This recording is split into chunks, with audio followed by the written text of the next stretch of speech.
Namastê, bem-vindos ao nosso satsang, nosso encontro, plena terça-feira de carnaval. Só a gente mesmo, né? Só a gente mesmo. Não sei exatamente quem tá aí. Para mim tem 22 pessoas presentes, que já é muito legal, né? Uma terça-feira de carnaval, além do carnaval, obviamente para muita gente é um feriado, e ou tá pegando estrada de volta, ou tá dando uma caminhada na praia, tá fazendo outra coisa, com razão, né? E sempre que acontece de eu oferecer um trabalho relacionado a crescimento espiritual, um evento de Diksha, uma Om, ou um satsang, e tem gente aparecendo, né? Eu fico muito contente, porque é a presença de vocês que viabiliza e me motiva a estar aqui, né? Então, gratidão pela presença. Para aqueles que estão vindo hoje pela primeira vez, sempre tem alguém. O encontro tem a finalidade de permitir uma conversa informal a respeito dos assuntos e dos temas que nos acompanham na nossa busca, né? Geralmente eu falo jornada, eu não ia falar jornada, não, na nossa busca, porque a gente só se encontra numa jornada porque está buscando alguma coisa. Aparentemente, cada um está buscando uma coisa diferente, mas na verdade estamos todos buscando a mesma coisa de formas diferentes, mas essencialmente estamos buscando o mesmo. O que varia é o nosso momento no tempo, no espaço, o nível de ansiedade, o nível de sofrimento também, né? E todas as questões que fazem com que a gente engate a primeira e vá em busca de uma saída para a nossa vida. A jornada espiritual, ela tem um começo, mas não necessariamente tem um fim, né? Normalmente o começo se dá quando nos encontramos em algum tipo de crise, algum tipo de situação difícil, ou aconteceu alguma coisa muito forte, muito intensa, que nos abala emocionalmente, né? E aí não sabemos para onde ir, o que fazer, e a gente vai tateando em busca de uma resposta, em busca de um alívio, em busca de uma liberação. Essa é a palavra mais usada por nós, né? Buscamos uma liberação. Por que a gente fala em liberação? Porque todas as condições que nos acometem em vida, todas as condições emocionais, psicológicas, físicas, materiais, de toda a natureza que acontecem na nossa vida, acontecem porque nós retemos e muitas vezes ainda nutrimos o que chamamos, dentro da visão da Oneness University, da Diksha, de cargas. Todos nós carregamos coisas, por isso que são chamadas cargas, né? Se não fosse pesado, se fosse simples, não seriam cargas. Cargas, elas existem no sistema de todas as pessoas. Em algumas pessoas, para algumas pessoas, as cargas são mais pesadas, né? E para outras que já se encontram caminhando há mais tempo, já se trabalhando no sentido de liberação dessas cargas, a vida já foi ficando mais leve, foi ficando mais divertida, né? É isso que a gente quer. Então, jornada espiritual é, inicialmente, um encaminhamento das situações de vida com as quais nos encontramos, nos deparamos diariamente, nas pequenas coisinhas e nas grandes coisas, né? Mas que inevitavelmente nos motivam ou nos impelem a buscar uma liberação dos impedimentos, né? Ou seja, a liberação das nossas cargas. Essa é a primeira etapa de uma jornada espiritual. Nós tendemos a vir com cargas, né? Já encarnamos com cargas, outras cargas a gente adquire já na nossa gestação, dentro do útero da mãe, outras cargas vão se manifestando já na primeira infância, nos primeiros dias, nas primeiras semanas, nos primeiros meses, e depois outras vão surgindo, outras vão desaparecendo, mas nós vivemos um contínuo processo de acúmulo de cargas e poucas vezes fazemos algo realmente efetivo com a intenção de nos liberar destas mesmas cargas. Quando a gente começa a receber a Diksha, isso se torna inicialmente visível, depois compreensível, a gente começa a ter uma compreensão da coisa, né? E depois, obviamente, a gente vai se mover no sentido de buscar estas diversas liberações que são necessárias para que a gente possa viver melhor, para que a gente possa ter uma vida de mais desfrute e de menos luta, né? Então, a finalidade deste encontro ela não é específica, ela é bem aberta, a gente fala a respeito de qualquer coisa, mas eu procuro privilegiar, né, é por isso que eu falo isso, né, eu não faço nenhuma seleção, mas eu procuro privilegiar, eu procuro estimular vocês a trazerem os seus questionamentos da alma, né, aquilo que de fato tá precisando ser visto, está precisando ser dissolvido, está precisando ser liberado, né? Então, um satsang, a palavra sat significa verdade, e satsang é esse encontro em verdade, esse encontro onde há um espaço, há uma presença disponível, há uma presença manifesta por nós e pelas nossas intenções, por aquilo que invocamos no coração, por aquilo que buscamos, essa vontade de enxergar, essa vontade de ser mais livre, essa vontade de desfrutar mais da vida, de todas as coisas que são possíveis, né? Então, bem-vindos ao encontro. Dentro de instantes eu vou pedir para vocês começarem a postar na área aqui embaixo as perguntas, parece que já tem algumas.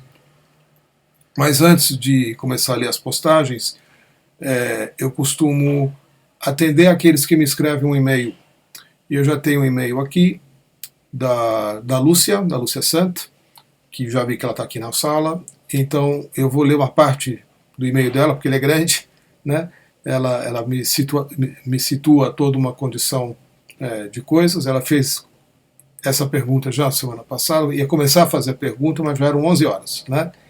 Então eu estou comentando isso porque as perguntas que ficam para lá para 5 para as 11 da noite eu não tenho como responder mais, especialmente perguntas mais complexas. Se é uma coisinha simples, prática, ok, mas perguntas que exigem, né, às vezes eu posso levar 10, 15 minutos para uma resposta, e não dá, né? Eu também não gosto de dar qualquer resposta, então eu prefiro não dar a resposta e solicito a quem fez a pergunta que refaça novamente a pergunta no encontro seguinte. Então esse é o caso da Lúcia, que já mandou, reenviou uma pergunta que ela fez semana passada, e eu vou ler aqui agora, tá bom? Boa noite, querido Setu. No último encontro fiz uma pergunta tarde demais. Pois é, fiquei imersa nas discussões e me perdi no horário. E tudo bem ficar imersa nas discussões, tá? Na verdade não são discussões, mas as coisas que são ditas tendem a nos levar a reflexões, né? E é por aí mesmo que é para ser, viu, Lúcia? Mas claro, tem que ficar atento ao tempo, a hora que vem a vontade de fazer uma pergunta, às vezes não dá mais, né? Quero ser mais específico e gostaria que me respondesse, se possível, a questão. Eu vou tentar. Ano passado estava totalmente envolvido com os processos depois do PG. PG, para quem não sabe, é um curso de 2 dias chamado Phenomenon Anti-Gift, que a gente abrevia e chama de PG. Já ocorreram 2 aqui no Brasil, um em setembro de 2016 e outro em janeiro aqui de 2017 em São Paulo. Senti-me realmente conectada. Na época, né? Via milagres acontecendo na minha frente. Viajaria para Buenos Aires em janeiro e intuía que não deveria ir. Não participaria do PG em janeiro, mas mesmo assim me ofereci para hospedar uma moça do Rio em casa. Legal. Nesse tempo sonhei com Ricardo Cury. Ricardo Cury é um trainer da Oneness também, aqui de São Paulo, e de Bragança, que não conheço pessoalmente, me dizendo para ir ao PG. Ele apenas me dizia isso, nada mais. O Ricardo é um trainer bastante ativo, ele faz um monte de coisa e, enfim, ele deve ter sido enviado para te dizer alguma coisa, né? Para te passar um recado, né, Lúcia? Mediante esse sonho, antecipei minha viagem e, estando em Buenos Aires, aconteceram coisas horríveis. Fiquei doente todos os dias, com exceção dos dias que fiquei no Uruguai. Então, sentia uma forte vontade de voltar e dei graças a Deus que estaria voltando. Ao chegar aqui, participei do PG em janeiro, né? E não me senti tão em paz. Desde então tenho me sentido cada vez mais distante do meu divino e estou apresentando sinais de crise de ansiedade e tive sonhos muito ruins, lá e aqui. Finalmente minha pergunta é: os lugares possuem uma energia dissonante ou somos nós que atraímos energias densas por estarmos densos? Ou isso tem a ver com o escuro da alma, como li nos ensinamentos da Monas, de que quando estamos muito conectados, expurgamos todo o lado sombrio do nosso inconsciente. Gratidão. Pois é, Lúcia, é um pouco por aí sim, viu? Veja bem, as coisas que vêm, né, muitas vezes por meio de sonhos, às vezes a gente tem bons sonhos, às vezes a gente tem os assim chamados pesadelos, né? Às vezes a gente tem sonhos em que nos vemos no sonho numa situação sem saída, às vezes nos vemos em sonhos sendo atacados, ou, né, brigando, ou entrando numa luta, ou matando alguém, ou sendo morto por alguém, esse tipo de coisa. São os sonhos que a gente não gosta de sonhar, são os sonhos que a gente acorda com algum incômodo, com algum desconforto. Né? Por que eu fui sonhar esse negócio? Eu fui dormir tão bem, tão legal, tão feliz, né? E por que no meio da noite me aconteceu esse sonho, eu acordei, e no dia seguinte aconteceu de novo, e no dia seguinte aconteceu de novo, e eu não consigo me desfazer dessa avalanche de sonhos ruins que fazem com que eu vá dormir bem e acorde ou assustada ou, né, ou intranquila por ter sonhado com coisas que eu preferia não ter visto, não ter sonhado. Então vamos por partes na tua resposta aqui, viu, Lúcia? Sonhar com coisas desagradáveis significa que elas estão vindo à tona, elas estão se tornando presentes. Porque, você já deve ter ouvido falar isso, eu vou repetir de novo, nós somos basicamente governados pelo nosso inconsciente, né, que tem uma força de 2 milhões sobre 2.000. Né? Ou seja, o inconsciente é 2 milhões ou 4 milhões de vezes mais forte do que o nosso assim chamado consciente, da mente consciente. Somos conduzidos vida fora, praticamente durante o dia e durante a noite, pelas forças, pelas energias, pelas emoções, pelos pensamentos, pelos sentimentos que estão ainda presentes e residentes e muito bem guardados no nosso inconsciente. Tanto o nosso inconsciente pode ser pessoal, como ele pode ser coletivo. Né? Tanto faz. De qualquer forma, são essas energias com as quais nós nos movemos vida fora que as coisas acontecem. Eu estou me encaminhando para a sua resposta, tá bem?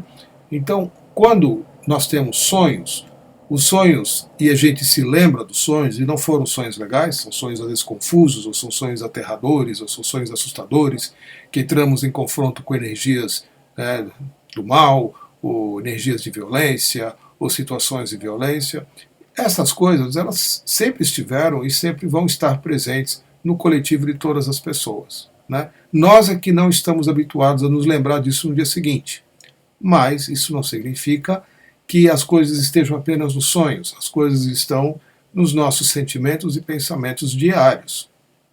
Então, nós nos conectamos com essas forças, com essas energias, como queira chamar, né, que ficam e são residentes nas nossas sombras, como você mencionou, por conta das coisas que a gente ainda sente. Né, os nossos medos, as nossas raivas, as nossas ansiedades, as nossas questões, né, nossas insatisfações emocionais, o nosso sentimento de abandono, o nosso medo de traição, o nosso sentimento de abandono, etc, etc.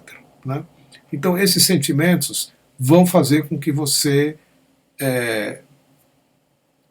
muitas vezes não seja capaz de lidar com essas situações durante o dia. Então, eles vêm durante a noite, mas de alguma forma, para a sua saúde mental se mantiver em equilíbrio, né, você sonha, senão você pira. Né? Você pira.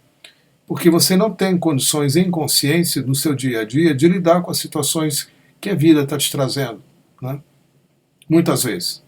Pode ser que com o crescimento amadurecimento e com o encontro de uma força interna, você consiga, sim, lidar com as situações. Mas, uma vez que você não encontra dentro de si, muitas vezes, a capacidade de lidar com determinadas coisas, né, você vai desenvolver uma conexão com todo o inconsciente onde isso está presente, né, tanto individualmente, como eu já disse, como coletivamente, porque tem muita gente sentindo e vivendo a mesma coisa, né. Se for exemplificar aí, um grupo de pessoas que está pegando, nesse exato momento, um barco lá na Líbia, né, para fugir de um país com medo de serem assassinadas, e o barco fura no meio do caminho para a Itália, para onde elas sonham em começar uma nova vida, né, a caminho da Europa. Essas 20, 30, 40, 50 pessoas que estão se afogando, né, algumas de fato se afogam, outras estão sendo resgatadas, isso está acontecendo a todo momento, todos os dias, todas as horas, né, está nos afetando. Né? Nós nos conectamos com esses temores que são reais, são pessoas que estão passando por dramas de vida, né? E às vezes a gente acompanha pela televisão, às vezes não acompanha, mas eles estão acontecendo independente se a gente está acompanhando ou não. Está aí. Tem gente passando por dificuldades sérias, né? Tem gente passando por violência, tem gente passando por todo tipo de coisa no planeta Terra. Nós não estamos separados do que está acontecendo com os outros. Então, no momento em que eu tenho medo, né, eu vou entrar no mesmo nível de frequência, eu vou entrar na mesma dimensão, eu vou entrar no mesmo, né, no mesmo plano energético, no mesmo plano astral, como queira chamar, né, onde esses medos estão manifestos. São medos meus? São, mas são medos coletivos também. Por isso que eu digo, tem o inconsciente pessoal e tem o inconsciente coletivo. Quando eu estou numa situação difícil na minha vida, por conta das coisas que eu estou vivendo, né, e expresso, né, o meu medo, seja lá do que for, eu vou entrar numa espécie de inconsciente coletivo. Né? Só que, mesmo que eu não leia jornais, não veja televisão, não converse com ninguém e permaneça artificialmente isolado de todos os eventos que estão acontecendo, eu estou conectado, estou conectada. E você vai sim sonhar. Ou você vai se deparar com situações concretas, porque você também vai atraí-las na sua vida para precisar lidar com elas. Né? Tanto faz se você está aqui em São Paulo, se você está em Buenos Aires ou se você está em Montevidéu. Talvez aqui em São Paulo a força dessas coisas não seja a mesma do que se você estivesse vivendo na cidade de Mossul, lá no Iraque, né, que praticamente não tem uma casa mais em pé e as pessoas estão mortas e morrendo, né, no meio das ruas, né, com medo dos massacres que elas vêm sofrendo diariamente. Então, claro que lá é uma energia, aqui é outra. Né? O local tem uma nuvem, né, de aflição, de terror, de medo, de tudo isso, de violência. Claro que aqui em São Paulo a gente não tem a mesma coisa. A gente eventualmente vai ler uma outra notícia, acontecer alguma coisa ruim com uma ou outra pessoa, um pequeno grupo de pessoas. Né? Vivemos aparentemente isolados dos fenômenos que ocorrem em algum lugar do mundo. Mas não é bem assim, é só aparência. Nós estamos sim conectados com todas as pessoas do planeta e estamos sim conectados a todas as situações do planeta. Então, dá para a gente mudar o que está acontecendo no planeta? Objetivo e diretamente, não. A gente pode sim se reunir em busca de fazer uma prece coletiva, como eu mencionei aqui na semana passada, para tentar contribuir, né, para a liberação do sofrimento coletivo do maior número possível de pessoas, inclusive a nós mesmos. Né? A gente tem que sempre começar por nós. Né? Então, para buscar essas respostas, Lúcia, dos porquês certas coisas você está sentindo e por que certas coisas estão te acontecendo, né? Por que você está se sentindo desconectada, por que você esteve conectada e você perdeu a conexão, né? Não foi por causa do PG. Tá? Essa é a única afirmação categórica que eu posso dizer a você. O PG vai sim trazer ou vai abrir para você os temas importantes da sua vida que ainda precisam ser vistos. Né? Podem ser as sombras, mas podem ser outras coisas mais. Né? Vamos dizer assim, podem ser as coisas que estão nas sombras, mas as coisas que estão nas sombras, elas estão nas sombras até o momento em que elas sejam vistas. No momento que se acende um fósforo, né, você começa a vê-las. E elas deixam de te atormentar. Então, todo o conteúdo, por mais difícil que seja de ser sonhado ou vivido, ele vem para você e para todos nós como uma forma de cura, como um encaminhamento para uma cura, porque é algo que está, como a gente está dizendo, nas sombras e se revela. No momento em que algo que estava nas sombras se revela, ele perde o seu poder.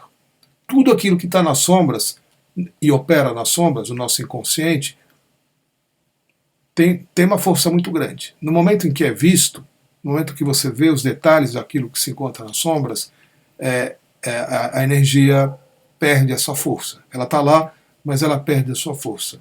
Né? Ou ela é liberada, ou você se torna também capaz de lidar com as situações de uma forma mais presente, mais firme, né? Mais determinada e com um imenso poder de cura que todo doador de Diksha, né, carrega dentro de si.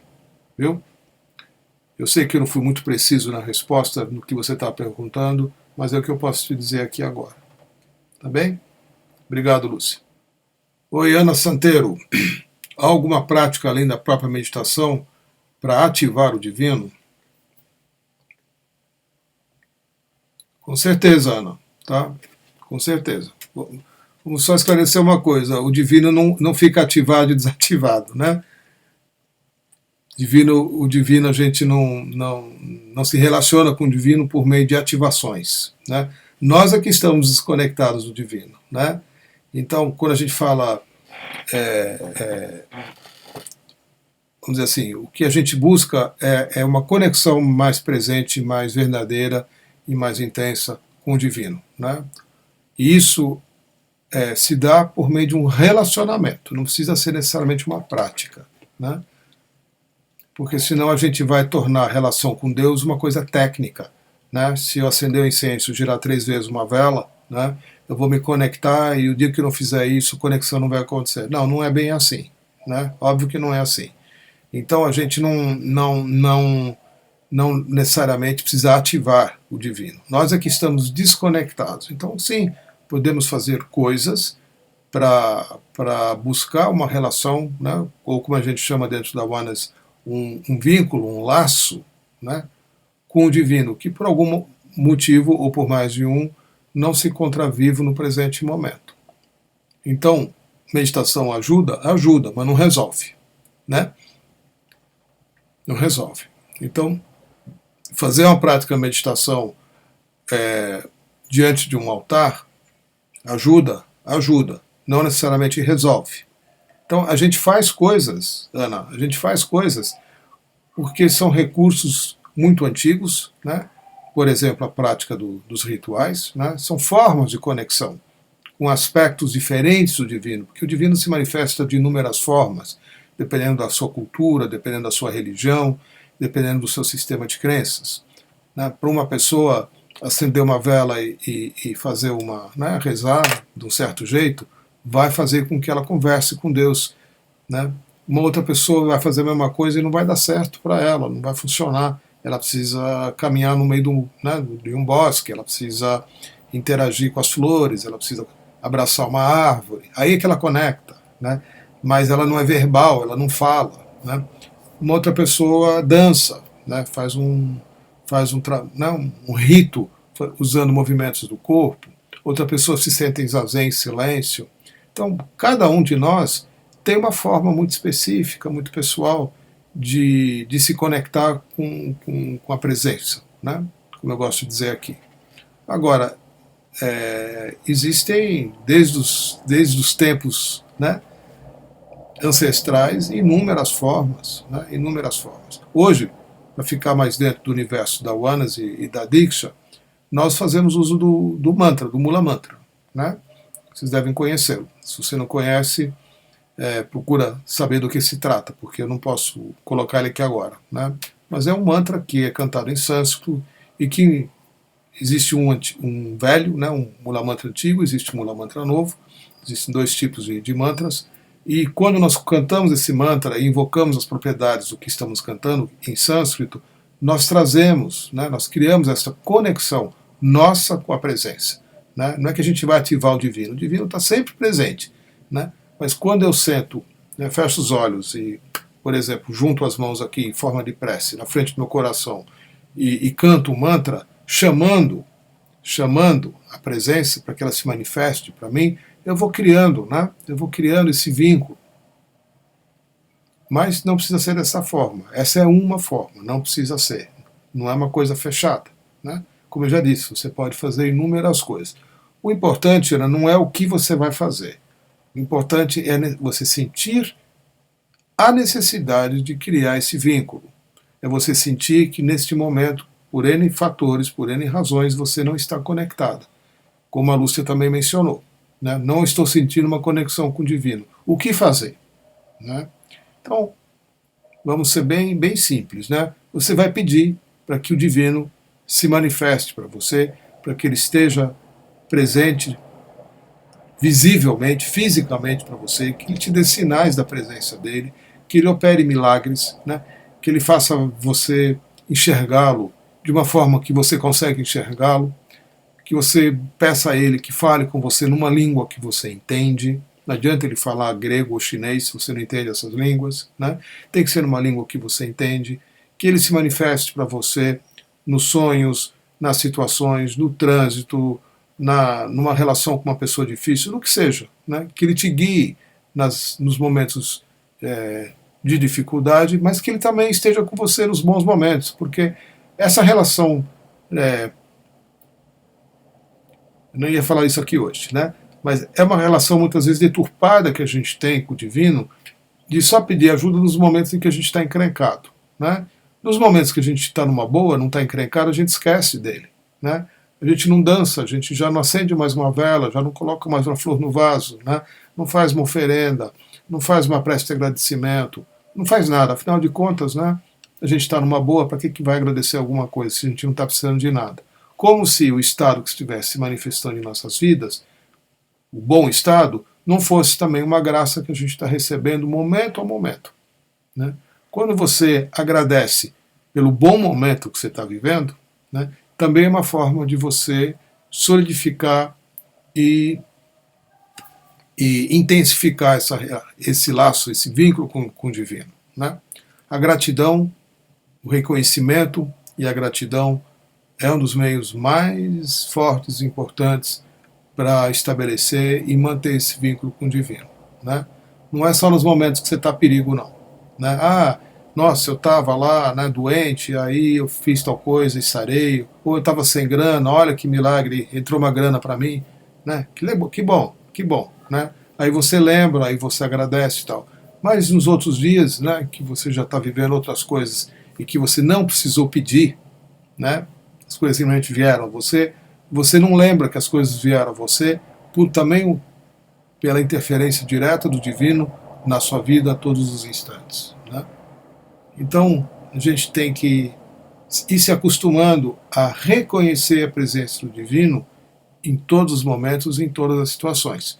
Tanto nas difíceis, que parece que não se resolve, os momentos difíceis, momentos, né, em que a gente pede ajuda, e às vezes a ajuda demora, ou a gente pede para ver, e quando algo nos é mostrado, a gente fecha os olhos e não quer ver, né?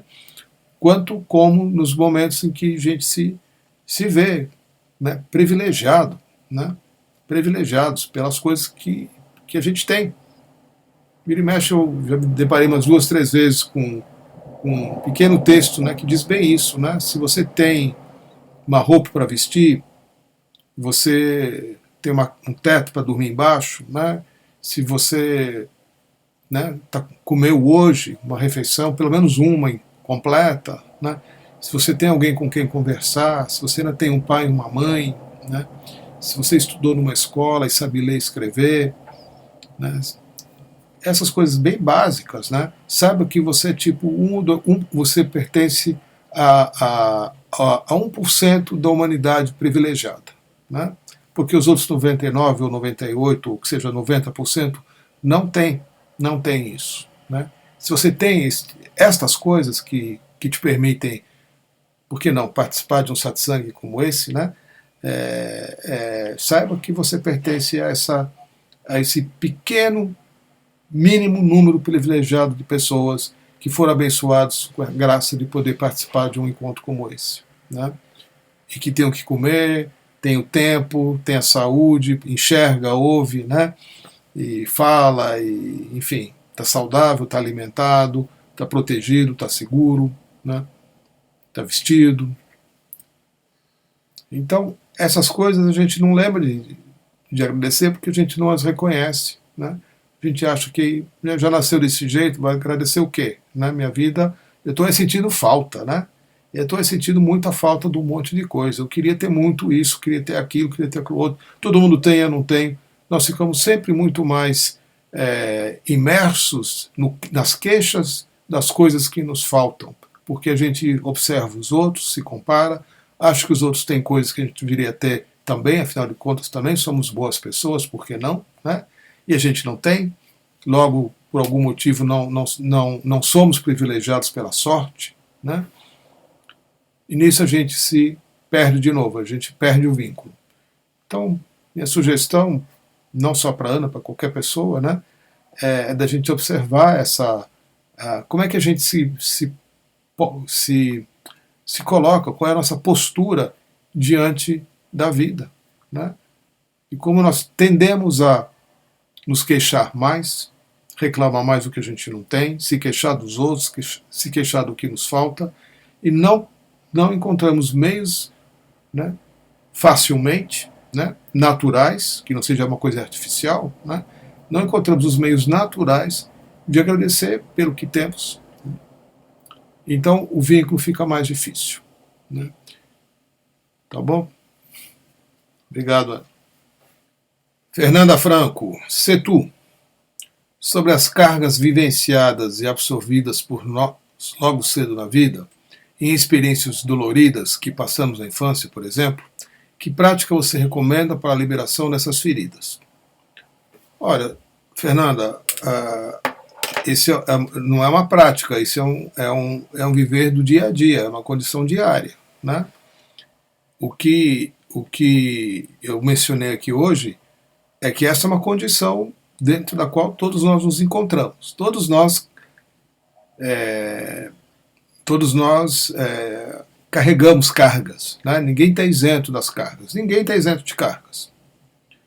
O processo de crescimento em consciência, o processo de crescimento espiritual e o processo que vai nos encaminhar inevitavelmente ao que nós chamamos de despertar, é um processo de liberação de cargas. Uma pessoa que está desperta está livre das cargas. Então, o despertar, ele nos leva a essa liberação de cargas. Né? É assim que se dá. Né? Não é um processo psicológico que você vai participar de um rito, de um ritual, ou de um retiro, ou de uma terapia, ou um processo xamânico, ou o que seja. Não é isso que vai liberar você das cargas. Né? O que vai liberar você das cargas é um processo de crescimento e que necessita, pela sua própria natureza, de uma direta intervenção da presença na sua consciência. E o que é que faz essa direta intervenção da presença na sua consciência? É a Diksha. É a Diksha. Receber Diksha. Receber Diksha. Né? Porque você, por si só, por si mesma, não tem como se liberar das suas cargas. O que você pode fazer é notá-las, né? Se dar conta de que elas estão presentes, identificar por onde essas cargas vieram, né? Porque se um dia você tiver a oportunidade de fazer um curso tal, eu me aprofundo um pouco mais nisso, né? Um pouco mais. Mas as cargas, elas são criadas e muitas delas desaparecem, novas cargas são criadas e desaparecem, e outras cargas são criadas e permanecem a vida toda. Como toda boa carga, se for uma carga, ela cria sim limitações e dificuldades para você caminhar. É como se você estivesse sempre, a cada dia, colocando mais um tijolo dentro da sua mochila. Né? Inevitavelmente vai chegar um momento que você não consegue andar mais, né? Pela sobrecarga. Então existem cargas que foram se originaram na nossa infância, que é o que você está perguntando, que é um período de vida que é mais, vamos dizer assim, é mais propenso a isso, porque nós ainda nos encontramos impotentes, somos dependentes dos nossos pais, não temos condições de viver por conta própria, né? Então, uma carga, ela surge inicialmente quando você não tem a oportunidade de vivenciar uma experiência por inteiro. Ela é vivenciada pela metade, ela é vivenciada parcialmente. Nesse momento, a carga é criada. Então, todas as situações de uma criança, né, que foi colocado de castigo, por exemplo, injustamente, né, o irmão ou irmã mais velha, ou primo, ou vizinho, quebrou, né, um vaso, né, e ela foi colocada de castigo como sendo a culpada de ter feito aquilo, ali já se criou uma carga, né, porque ela não pode nem dizer não, não fui eu, porque a mãe não acredita nela, a mãe, né, sabe que né, não dá uma chance. Ali já se criou uma carga. Essa carga vai se manifestar a vida fora, inclusive na vida adulta. Você vai estar sempre sentindo, né, que você está passando por algo e sendo acusada de algo ou sendo punida por algo que de fato você não fez, né? Essa é uma carga importante, eu estou só exemplificando aqui, né, um fato corriqueiro e bobo. Toda criança quebra alguma coisa dentro de casa, né? Alguma coisa que a mãe gosta ou o pai gosta que ela foi lá, mexeu, quebrou. Acontece, né? E é natural também que o pai e a mãe, né, a reprimam, né? Olha, pô, falei para você não mexer aí, né? Pronto, criou-se uma carga. Então, hoje, como adulto, a gente não tem como desfazer as situações, né? Mas a gente vive, sim, acumulando cargas, dependendo do tipo de criação que você teve, dependendo do tipo de pai, de mãe, de irmão, de irmã, de professor, de padre, de tia, de avó, de vizinho, né, com quem você conviveu na sua primeira infância, né? Você passou por dezenas e milhares de situações em que você não pôde provar que você estava certa, né?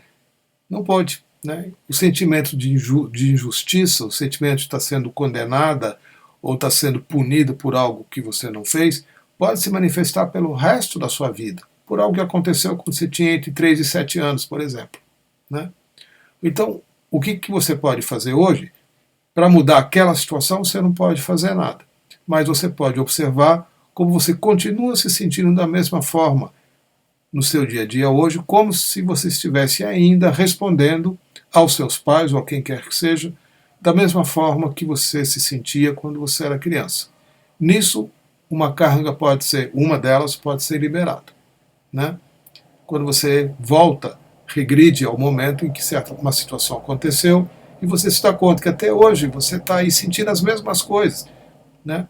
Nem sempre, não é mais com a sua mãe, com a sua avó, com o seu irmão, mas é com o seu marido, é com o seu filho, é com o seu namorado, é com o seu noivo, é com o seu chefe no trabalho.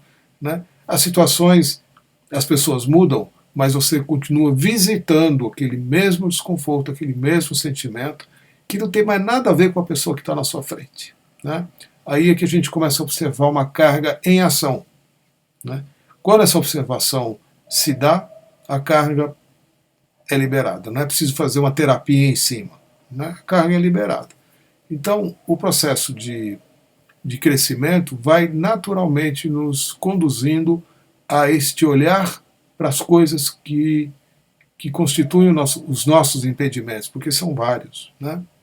Então, esse é um aspecto. O outro aspecto é um pouco mais complexo do que isso, é a gente observar como as cargas, num determinado, quando elas ocorreram, em situações de impotência, de injustiça ou de dolorosas, né, que aconteceram, quando a gente apanhou, quando a gente, né, nos foi tirado alguma coisa que a gente queria, não nos foi dado alguma coisa que a gente sonhava, né, nas férias ia viajar e não foi, porque não tirou nota boa na escola, qualquer coisa, né, que acontece quando é criança e você não é diretamente culpado, responsável pelo que aconteceu, mas você toma uma decisão interna, ainda criança, às vezes mesmo antes da linguagem ser uma coisa presente na sua vida, né? Você não fala direito, você não se expressa muito bem, no entanto, você já toma algumas decisões.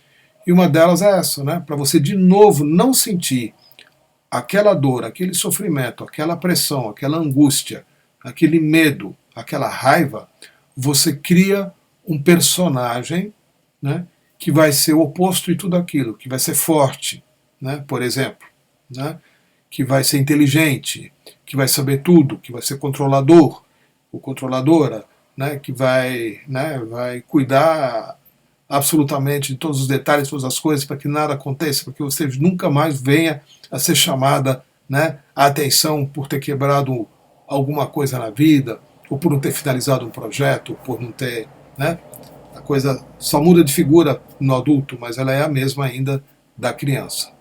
Então, o que surge nessas situações com a carga são as personalidades.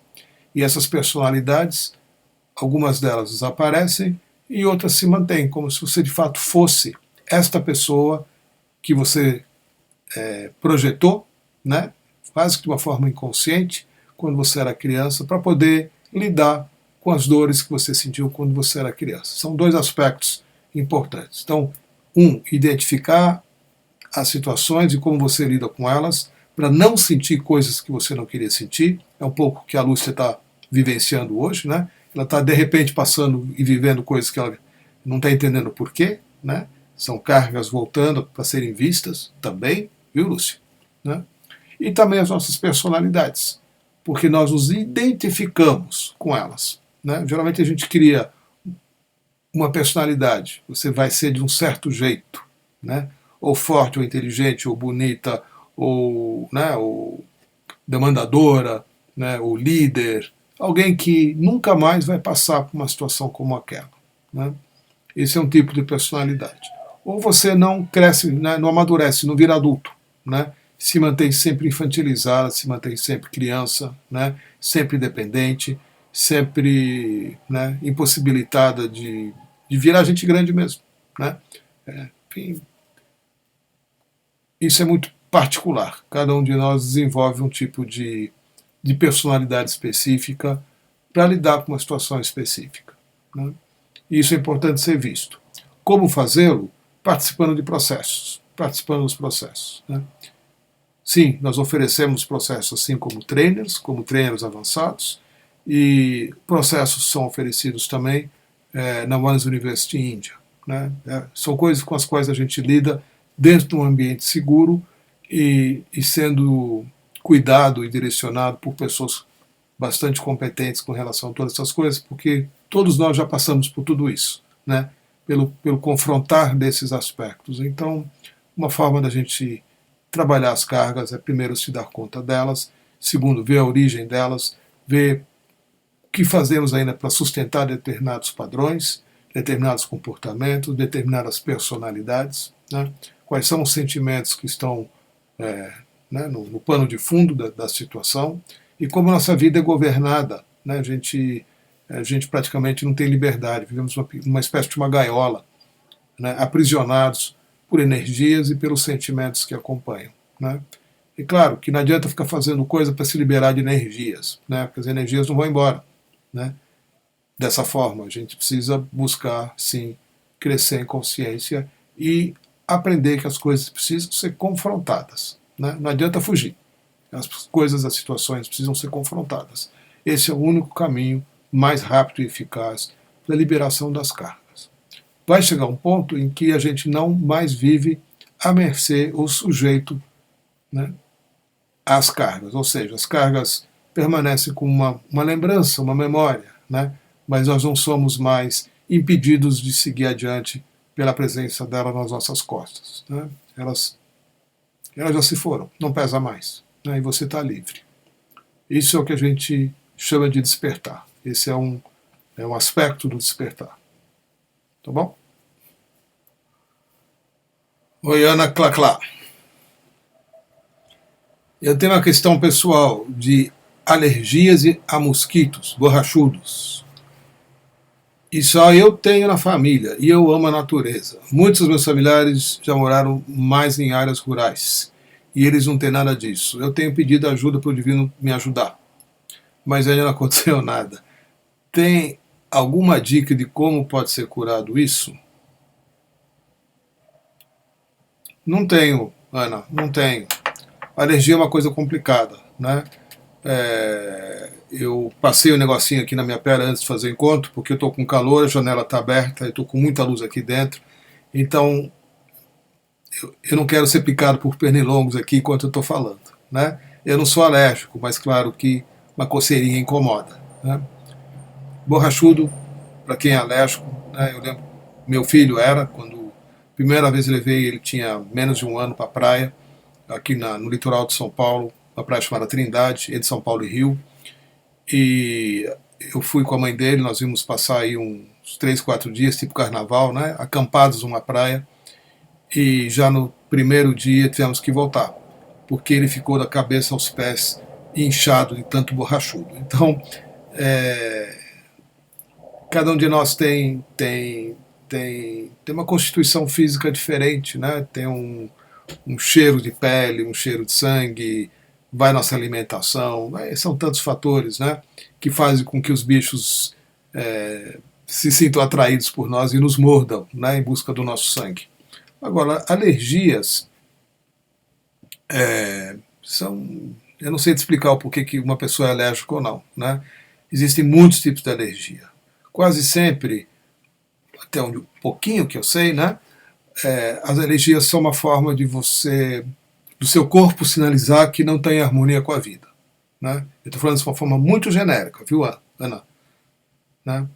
Alergia significa que você não tolera algo, né?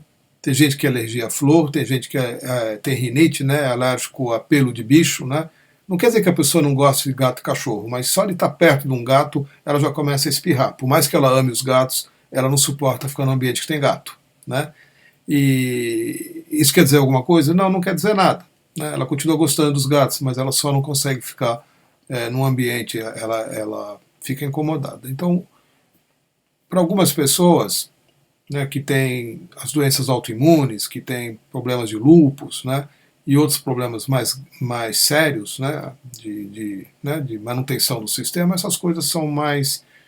É importante dar uma investigada. Agora, ter alergia a borrachudo, eu não acho que é exatamente algo com o qual você deva se preocupar tanto, tá bem? Evita, né? Evita, ou passa um bom produto, um bom repelente e pronto, né? E passa aí os remedinhos que tem para alergia e vai convivendo com isso, porque cada um de nós tem sim uma dificuldade, né? Tem gente que vai ficar 5 minutos no sol, fica vermelho e nunca pode ir para a praia, né? Outra pessoa, né, tem outras condições. Cada um de nós tem uma dificuldade com relação ao corpo e com relação à natureza, né? Então, não é algo para se preocupar no sentido de ter que se livrar da alergia borrachudo, né? O que você pode fazer é repeli-los, né? De alguma forma. Eu sei que você já faz isso. Aqui em São Paulo tem um lugar também muito bonito no litoral, chamado Ilhabela. E eu costumava ir lá, passar minhas férias quando era criança na Ilhabela, ficava tipo um mês lá. E ia com os meus pais, e depois mais adiante eu também fui com amigos várias vezes. E a Ilhabela tem isso, né? Ela é linda, é um paraíso na terra, mas tem borrachudo, né? Então, ou você fica na praia da cidade, né? Como toda cidade tem praias mais sujas, né? Mais cheias de gente, ou você ou faz uma trilha, ou pega um barco e contorna a ilha e vai para algumas pequenas praias paradisíacas que tem do outro lado da ilha, né? Voltado para o alto mar. Mas essas praias são infestadas de borrachudo, né? Então, a Ilha Bela também tem um número enorme de cachoeiras, tipo 200, né, ou mais. Então, uma diversão essa, pegar uma trilha, subir as montanhas e conhecer cachoeiras, né, junto com... Mas tem isso, tem muito borrachudo. Então, as cachoeiras, quando eu era criança, que eu ia visitar, já na chegada, né, você já encontrava ali um vidro com óleo, né, você se besuntava de óleo de cozinha mesmo, óleo de soja, né, e hoje talvez tenha aí algum outro cheiro, para você não ser muito picado por borrachudo, né, porque a cachoeira está ali, você está ali, está tudo ótimo, mas não dá nem para ficar 10 minutos ali sem ser picado por um monte de borrachudos, né. Esse era o problema da Ilhabela, né, é um paraíso, mas tinha isso, e era um tormento para todo mundo, né, não tinha alguém que ficava numa boa ali, todo mundo estava sujeito a essas picadas, né. A gente se protegia como podia, né. Hoje já tem uns repelentes mais sofisticados aí, e outras coisas que você pode até tomar, tem gente que toma vitamina B, acho que é B, né, tomam altas dosagens para a pele ter um cheiro diferente, esse tipo de coisa. Mas esse não é nosso ponto aqui, tá bom? Nosso ponto aqui é realmente observar o que impede você de ser feliz, o que impede você. Eu tenho certeza que, provavelmente, Cláudio, Ana, não são os borrachudos. Né? Os borrachudos devem estar aí, mas eu acredito que devam existir outras situações mais internas, né? Que precisam ainda ser vistas, que não tem nada a ver com borrachudo. Tá bem? E procure não se comparar com as outras pessoas, porque cada um de nós é único, né? E as coisas que você vive são as coisas que você vive, as que os outros vivem são delas, né? Cada um de nós tem e encontra seus próprios desafios nessa vida. Eu tenho certeza que você vai encontrar desafios, se você investigar, mais importantes para você olhar do que a alergia borrachuda. Dá uma olhada, tá bom, Ana? Oi, Lila Premaia. Namastê. Por favor, me diga, o ambiente onde a doação de Diksha recebe também energia da Suprema Luz? Grata. Lila, Diksha é Suprema Luz, viu? Não é uma coisa diferente disso. Diksha é Suprema Luz. Então, quando a gente recebe a Diksha, o que estamos canalizando, o que é canalizado por meio do Adori Diksha, o que vai ser canalizado daqui a pouco na Oneness Meditation que eu vou fazer aqui, né, daqui a uns 20 minutos, é Luz Suprema, tá bem? Diksha é Luz Suprema. Só que é uma manifestação dela. Então, quando invocamos a presença, quando nos disponibilizamos para oferecer uma Diksha e para receber uma Diksha, o que estamos invocando é a Luz Suprema. Tá bom? Nana Mandala, você poderia explicar como funciona a constelação sistêmica no dia a dia? Nana Mandala, eu não sou um terapeuta de constelação familiar, viu? Não é uma coisa com a qual eu mexo, tá bem? E eu conheço muita gente, eu já fiz, eu encaminho pessoas com quem eu trabalho por meio das minhas sessões de terapia, para que né, para que elas possam ir fazer uma constelação, para daí a gente seguir no trabalho, né? Mas eu pessoalmente não estou autorizado a falar sobre constelação, porque eu não sou um constelador, não tenho formação nisso, e o que eu posso é compartilhar as minhas próprias constelações, os meus próprios processos, né? Eu fiz algumas vezes, eu fiz várias vezes, né? A minha, e participei como ator, né? Na constelação de outras pessoas, mas isso é um ambiente de terapia muito específico, não necessariamente está relacionado com crescimento espiritual, viu? A constelação sistêmica é uma técnica de terapia, né? E está dentro de um ambiente específico das terapias, né?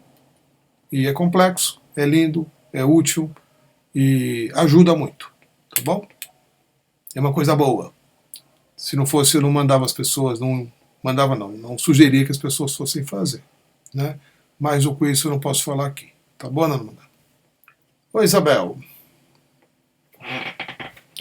Como posso mudar algumas situações que me causam sentimentos repetitivos e desagradáveis? Pessoas que me levam a repetir alguns traumas. Como deixar de atrair essas situações? Tudo que vem pra gente, Isabel, tudo, sem exceção, vem porque algo ainda não foi visto. Então, não é muito diferente do que a Lúcia perguntou no começo, né? Todas as situações nós as atraímos, como a própria Lúcia mencionou aqui, porque nós estamos enganchados numa condição, né?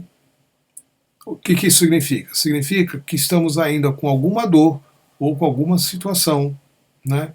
que não está liberada, que não foi vista, né? Que a gente ainda não se posicionou pedindo para ver, pedindo para que seja liberado, não de uma forma mágica, mas de uma forma consciente, né? Então, uma coisa que a gente precisa aprender é isso, né? As liberações, elas têm que vir pela consciência, pela consciência. E para que isso ocorra, você tem que pedir para ver. Só isso. Pedir para ver, pedir para que te seja mostrado o que é que dentro de você ainda está numa condição de inconsciência, o que está na sua sombra, como a gente já usou essa expressão aqui, e que por conta dessa situação traz para você situações repetitivas. Uma situação ela só se repete como um padrão, porque ela é kármica, ou porque você ainda está remoendo certos sentimentos, certos pensamentos que vêm como são decorrentes de emoções, emoções negativas que não foram curadas. Então esse é um processo terapêutico. Não existe uma fórmula, faça isso, então aquilo. É um processo terapêutico. As situações, as condições precisam ser identificadas com muito carinho, com muita aceitação, que a gente não tem, tem dificuldade. Não adianta a gente viver em resignação, que às vezes as pessoas confundem aceitação com resignação.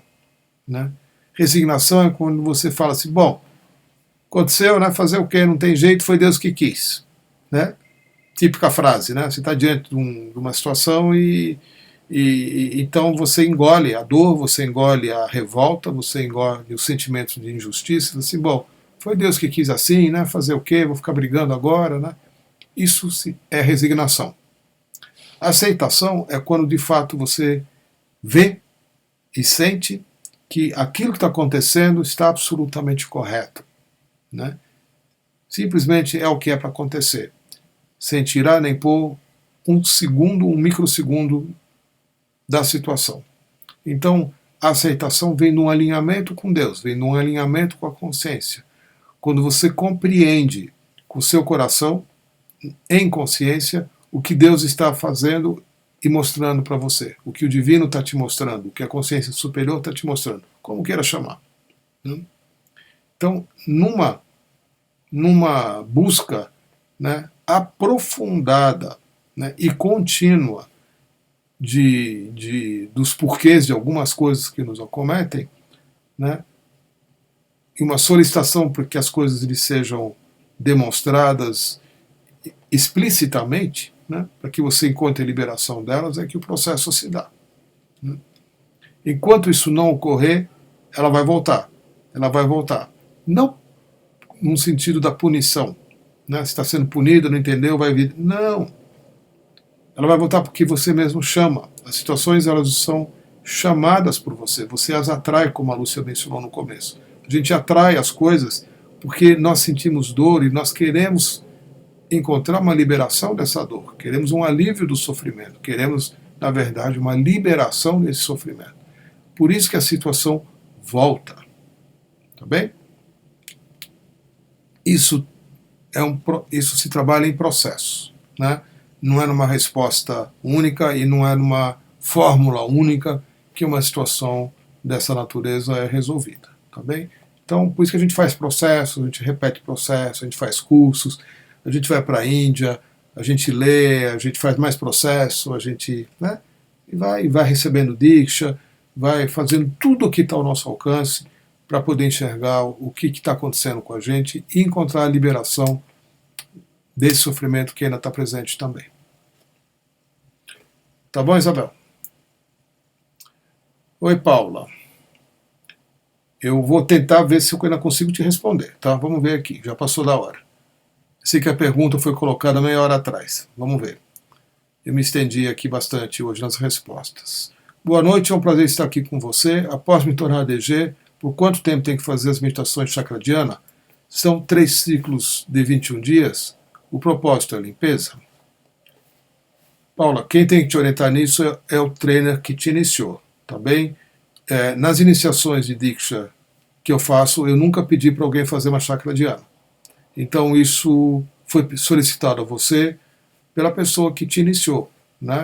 O que eu faço nos meus cursos de Diksha, eu demonstro a meditação, as pessoas vivenciam a meditação, depois eu envio para elas ou entrego a elas a meditação para ser feita quando elas bem entenderem.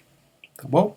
A meditação ela tem que ser feita pelo seu prazer em fazê-la, pela sua alegria em fazê-la, sabendo como ela funciona. A chakra dhyana ela trabalha sucessivamente os nossos diferentes centros de energia, os nossos diferentes chakras. A finalidade é fazer com que eles se harmonizem, se alinhem e se abram. É muito importante, né? Estamos falando hoje aqui, em algumas vezes eu mencionei a palavra despertar. Para você despertar, o seu coração tem que florescer. Para o seu coração florescer, ele tem que estar recebendo energia dos 3 primeiros chakras abaixo, né? E uma vez que seu coração floresça, os seus outros 3 demais chakras acima dele também vão se abrindo, vão florescendo. Então é um processo, a chakra dhyana é um processo. Não são 3 ciclos, não é 21 dias. Meditação é uma técnica específica para ajudar você a se desenvolver espiritualmente, tá bem? Você pode fazer, eu já faço a chakra dhyana há mais de 10 anos, tá bom? Com maior alegria, com maior prazer, e nunca ninguém me deu, faça 3, faça 4, faça 21, faça por X tempo. Não, vai fazendo quando estiver à vontade, tá bom? Isso é o que oriento as pessoas que eu inicio. Então, em alguma dúvida, se a minha resposta não for satisfatória, né, você busca saber com o teu trainer, tá bem?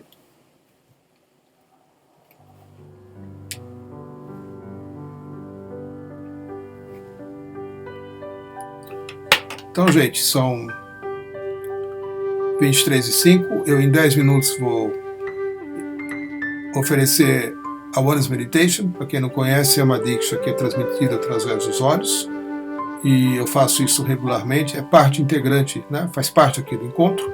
A gente fala, pergunta, entende, e depois a gente entra num espaço de silêncio e deixa que a energia que está sendo compartilhada aqui possa ser integrada, que a consciência possa ser expandida dentro do coração de cada um. Então eu vou me preparar aqui, exatamente 11h15, você já tem o link na mesma página aqui, você tem o link, quem se inscreveu por meio do formulário também recebeu um e-mail com os links, ou vocês podem clicar, para quem não sabe, direto no Facebook, já tem ali também o Oneness Meditation, só clicar na foto e o link vai se abrir, tá bom?